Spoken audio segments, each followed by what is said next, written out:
dollars.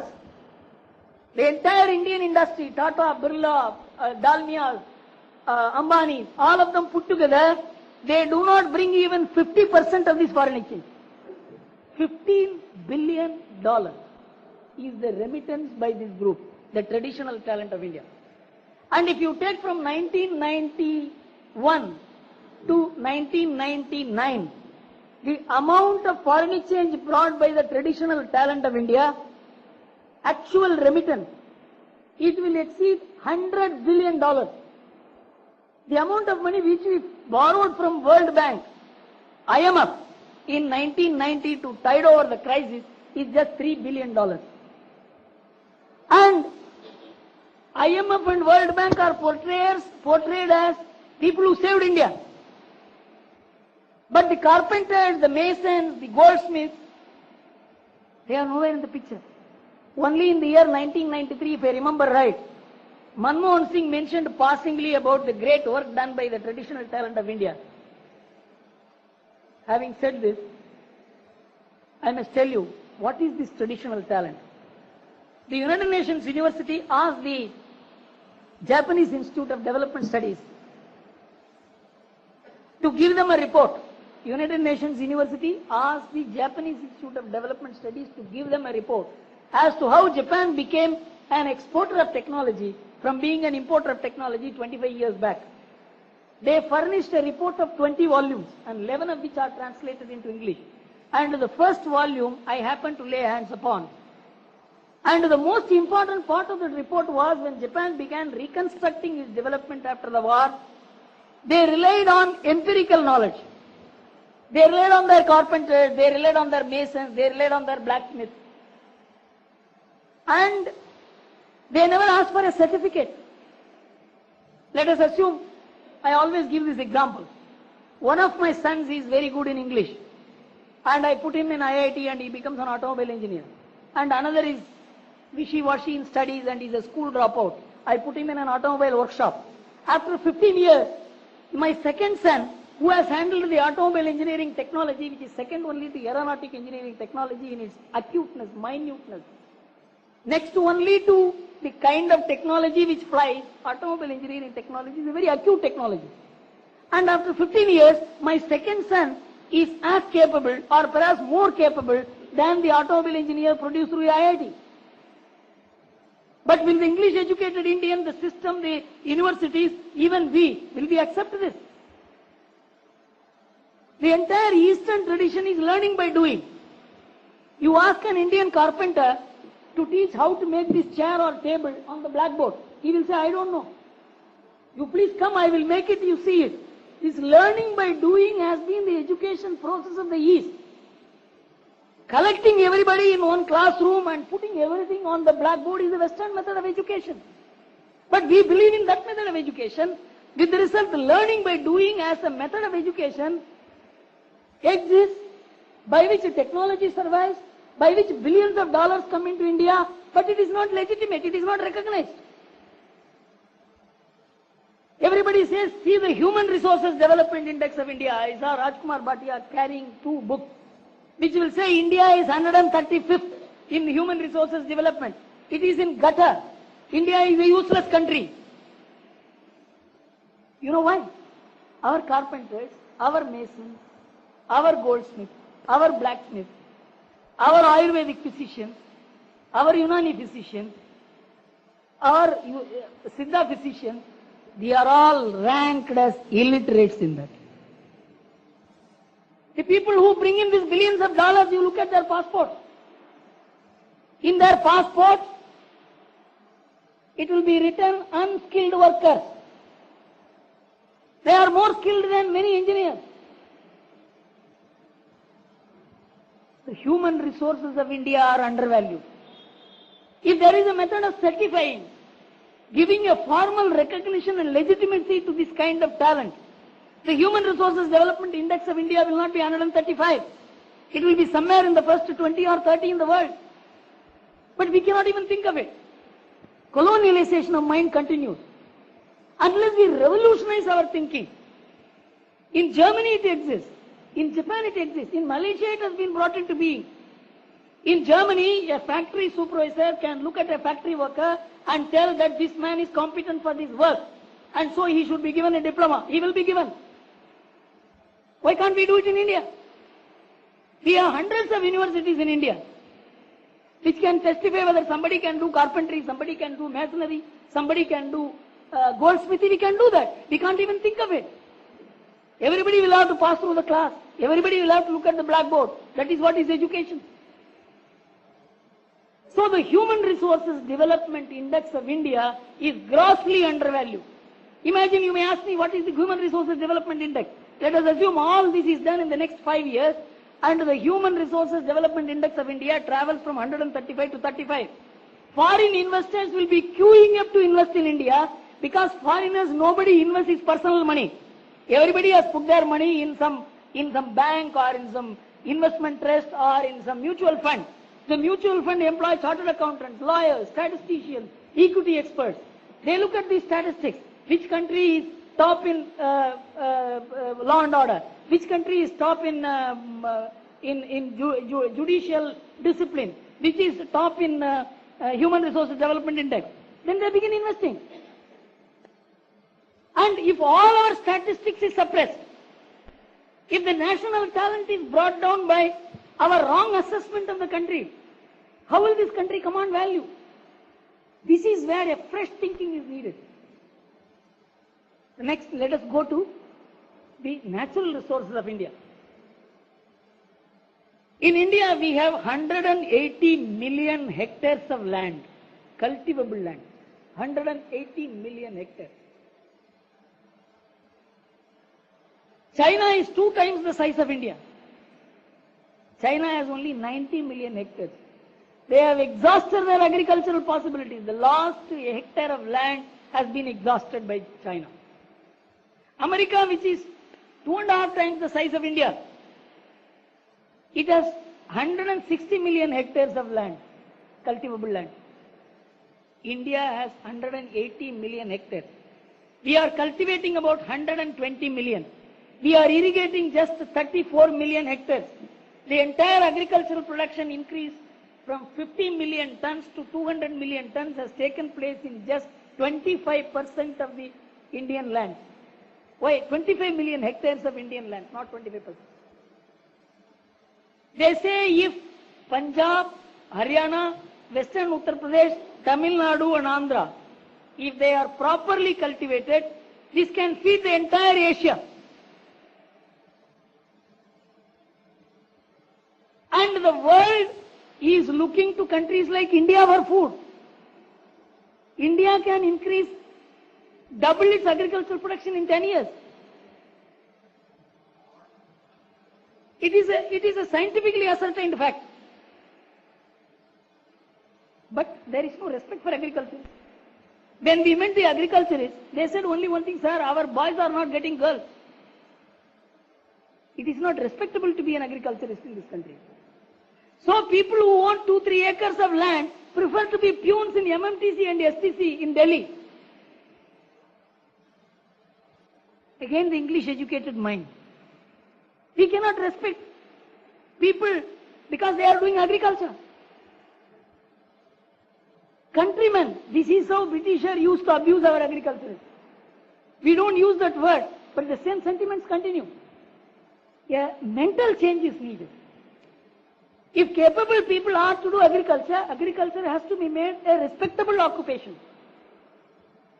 And we have sunshine round the year. In Europe, you have sunshine for 4 to 6 months. In America, in some places, 3 months to 4 months only. In China, only 6 months. In Russia, 2 months. Without sunshine, you cannot grow anything.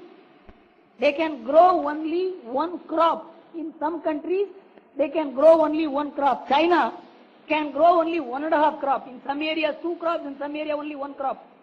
So their 90 million hectares is only, in our terms, 60 million hectares. We are a country in which 180 million hectares can have 3 crops. And our water resources are enormous. And you just give water. People know how to become prosperous. You take a travel through the country. Wherever there is water, there is prosperity. All the problems of illiteracy, hunger, malnutrition, law and order, you take any problem. This can be related to places which have no water. Just to manage the water resources of India. Then the Indian economy will progress. But we can't even think of it. Now in Maharashtra, of all states, in the last 7-8 years, there have been an assiduous attempt to harvest water. And you can see in dryland farming, by water accumulation and water harvesting, in the next 10 years, Maharashtra is supposed to surge ahead in agriculture. It's possible elsewhere. These are great potential. And look at India, what it has done. We had 35 crore population in 1950. 55 crore in 1967. We were importing food. We have 100 crore population today. We are surplus in food grains by 10 million tons a year today. And our buffer stock is about 30 million tons. We can take care of hunger, malnutrition and sudden famine in any other country. But still, we have India Can't Do Club, who will never allow India to acquire confidence. Then look at material resources. This is where as a country we fail. Our material resources are vast, but we did not develop technology. If we have material resources and not technology, it has no value. Take for instance titanium, it's a very good example. India has 37% of the world titanium resources. It's a very, very intricate kind of mineral, which is used for all, except aeronautic purposes, it is used for all other purposes. And for 30 years, many committees were constituted, reports were generated for making titanium into sponge. It is a kind of a ore which has to be made into a usable rod kind of form. Nobody even looked at it. Nobody looked at it. 10 years before, one M.M. Sharma, Dr. M.M. Sharma, the man has cried before Abdul Kalam. He has written it in this book. He said, tremendous biological base of India. This is something about which we all should know. If you look at the plant varieties in India, we have 85,000 plant varieties. If you look at the cereal varieties in India, we have 35,000 varieties. You know what is the variety available in Europe? There are just 2,000 plant varieties and just 200 cereal varieties. Because diversity is available only in tropical countries. In temperate countries, diversity is not there. That is why you see people of the same color there. And we have diverse colors. We have 85,000 colors in India. We have 85,000 plant varieties in India. We have 35,000 cereal varieties in India. Because God has endowed the tropical country with variety. And this is going to be the future victory. This is the area of success. And that is why they want to come. You know the number of musical tunes which is available only in Rajasthan? They say the Rajasthan musical tune alone will be more than 100,000. Each one is patentable. The musical tunes of all the tribals are patentable. We don't know about it.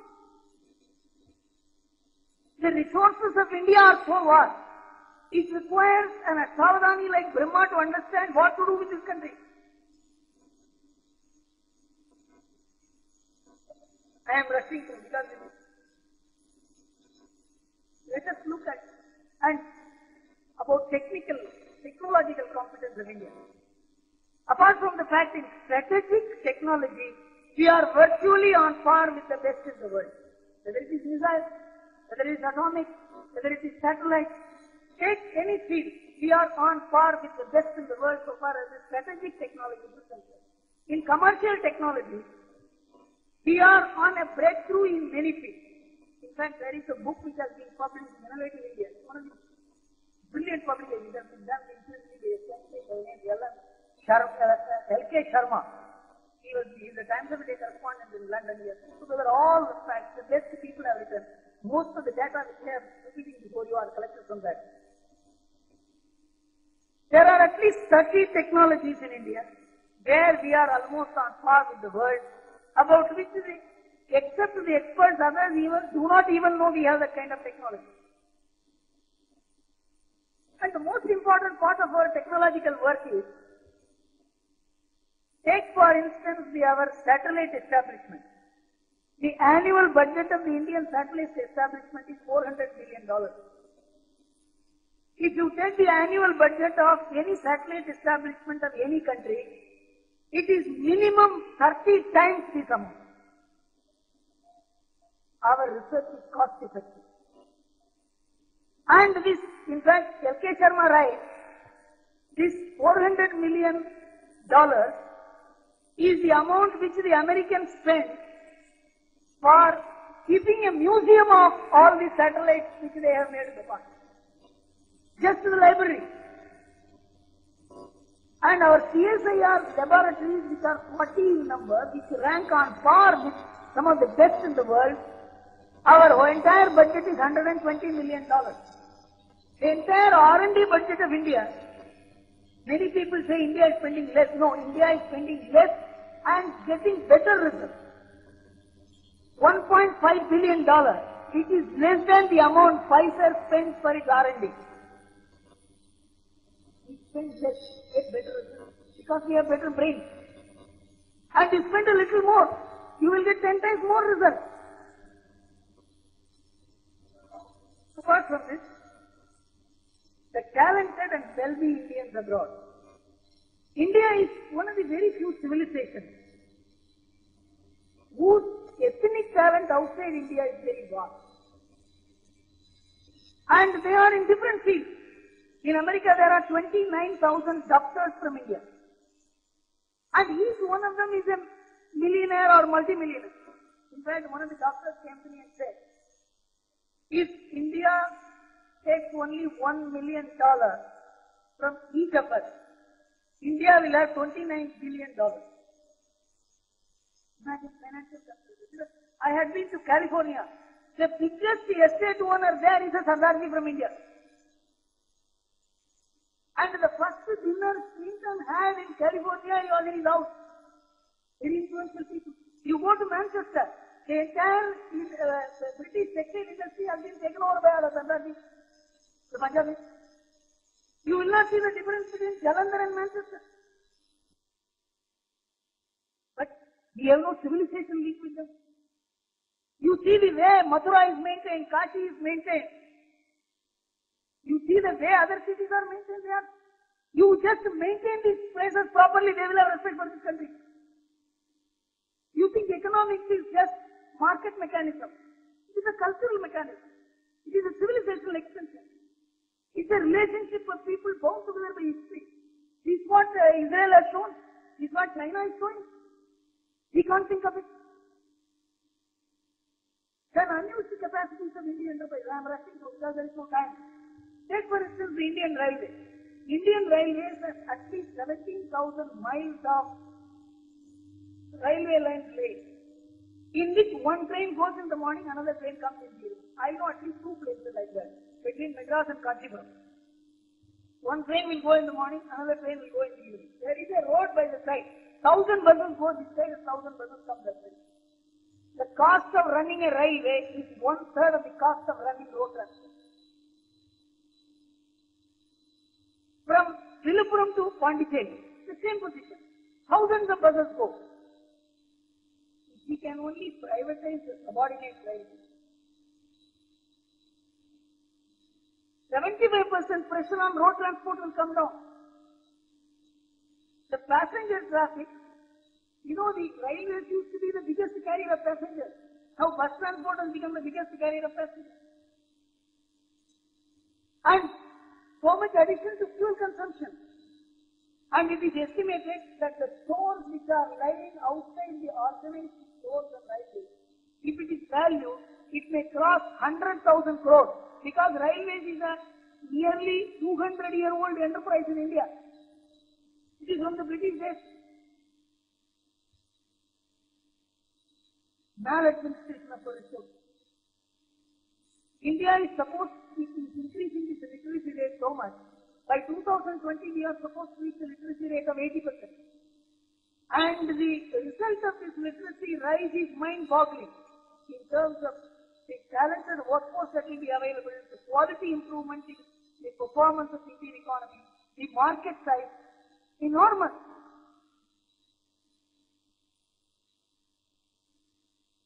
Most important thing is that there is some answer to the WTO, the federal character of the Indian Constitution. We have the central government, we have the state government, we have the municipalities and panchayats. Under the Constitution, all these three are autonomous, sovereign in their own. I will give you just an example as to how we may have to meet the WTO, using it as some kind of a potential. One of the leading automobile groups had called me for a consultation because they came to know only in March 1998. Though the government of India had given this undertaking to the WTO in 1995 itself, that the import duty on passenger vehicles would be 40% from 2004. At that rate, no company in India can produce cars or passenger vehicles. Not only Mahindra or Tata, even the foreign companies which are producing cars here, they cannot produce cars and sell at that rate. Korea has fixed 85%. India has fixed 40%. Some joint secretary in India signed the WTO undertaking. The Indian industry was not even consulted. So they asked me how to face this challenge. I told them the best thing is you persuade the state governments to levy 50 to 80% sales tax on imported cars. Import duty cannot be levied by the central government. But the state governments have not signed the WTO undertaking. They can levy any amount of sales tax. And sales tax on imported cars can be levied selectively under the Constitution because it is a class by itself. This is how we may have to use our municipal mechanism, our state mechanism to counter the WTO. This is also one of the strategic points. The most important point is, which I have already touched, the respect for businessmen and traders is a very important aspect if the country has to achieve economic growth. If wars are to be waged by soldiers, business wars will have to be waged only by businessmen. We must come out of this mindset, businessmen are rascals. We have to deal with them. They are the ones who can deliver economic growth. And an organization like the ABVP, in fact all Parivar organizations, all nationalist organizations, will have to work out a strategy in different fields as to how to deal with the situation. And particularly ABVP will have to deal with the aspect as to how universities, research institutions, IITs can relate to business. And it will be a mutually beneficial kind of arrangement. And in this, I think ABVP can take a lead. That's all I have to say. Thank you.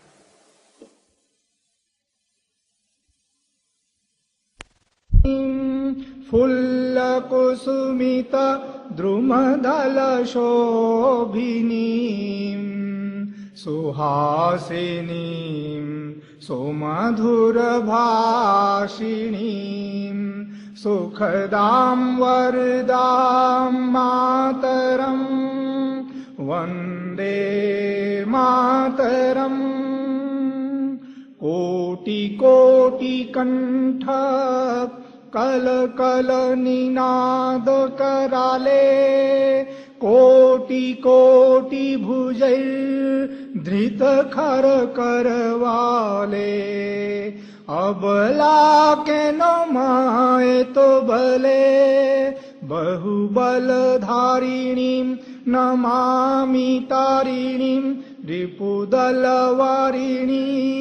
मातरं वन्दे मातरम् तुमि विद्या तुमि धर्म तुमि हृदि तुमि मर्म त्वं हि प्राणाः शरीरे बाहुते तुमि मा शक्ति हृदये तुमि मा भक्ति तोमारई प्रतिमा गड़ी मंदिरे मंदिरे वंदे मातरम। त्वं हि दुर्गा दश प्रहरण धारिणी कमला कमलदल विहारिणी वाणी विद्यादायिनी नमामि त्वां नमामि कमलाम् अमलाम् अतुलाम् सुजलाम् सुफलाम् मातरम् वन्दे मातरम् वन्दे मातरम् वन्दे मातरम्। भारत माता की, भारत माता की।